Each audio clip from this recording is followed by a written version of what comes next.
Hi YouTube, Mr. User Boss here, and in this video we're going to talk about the future of the PlayStation Vita in 2015. So you may or may not know that the PlayStation Vita is actually picking up. Compared to this time last year, it's doing a little bit better, and sales of the device have significantly increased after the release of games like Minecraft and Freedom Wars, which are both pretty well timed.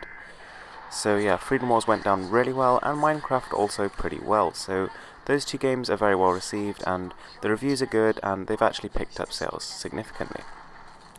So, I mean, in terms of actual sort of big name titles coming out in 2015, there aren't actually any that have sort of been confirmed. There's a couple of sort of slightly lesser games, things like Duke Nukem, Grim Fandango, Sword Art Online, Resogun, Oddworld, and that kind of thing, and there's a couple of slightly larger JRPGs as well, which, although unlikely to sort of satisfy the Western gamer, they're going to please a lot of Vita fans. So yeah, I think that there's actually going to be more mobile ports coming in the next year.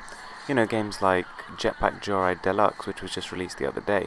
Things like that, you know, more successful titles, things like Angry Birds and you know, fairly simple games, but games which appeal to a large market, and if they come out at a sort of low price point, even if they're slightly higher than their mobile counterparts, but if they're, you know, pretty cheap compared to standard Vita titles, I think they'll also do fine.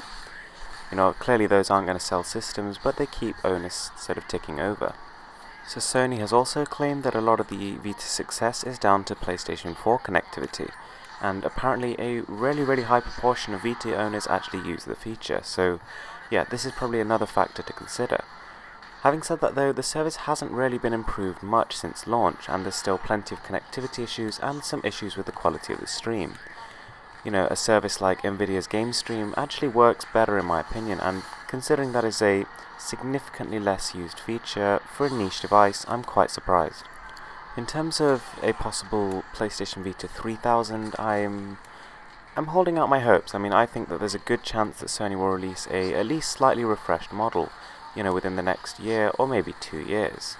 You know, I think that that's going to have a significant effect on sales in Japan, and if they sort of time the release with the, you know, coinciding with the dates of a new game, a new sort of big title game, then I think that'll be an awesome way to sell the system. You know, a new model which maybe has some of the improvements of consoles like the new 3DS, you know, because that actually has come with performance improvements as well. I think that would go down really well with the Vita crowd.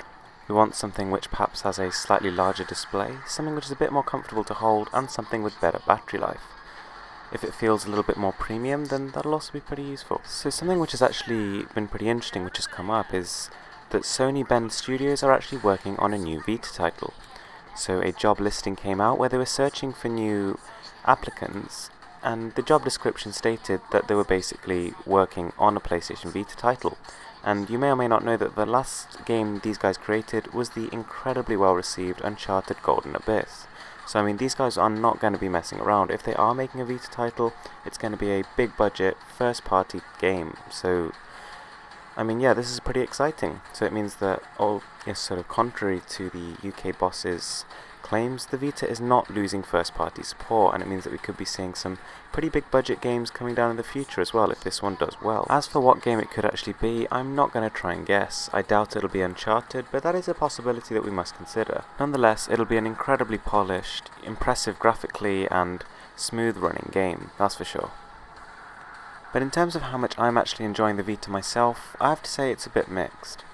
So, I mean, being at uni now, I'm having significantly less time to actually play with the device, which is obviously quite a downside, because I really did enjoy it, but the bits I have played, I have to say I've had a pretty mixed opinion of. So I recently received Minecraft for the Vita, and honestly, I'm not blown away by it. Freedom Wars is impressive, but some of the effects feel really dumbed down, and I think that although some of the concepts work, some of them really don't, and this will be covered in my full review at some point.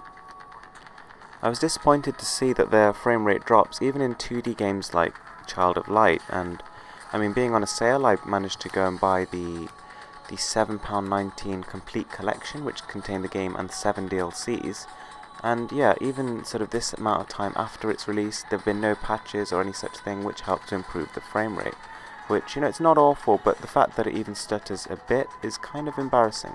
So the future of the PlayStation Vita is looking pretty unclear. It could be receiving significant first-party support or none at all. Sony have dropped very few hints as to what their plans are. Anyway guys, thanks for watching. Please give this video a thumbs up and don't forget to subscribe for more.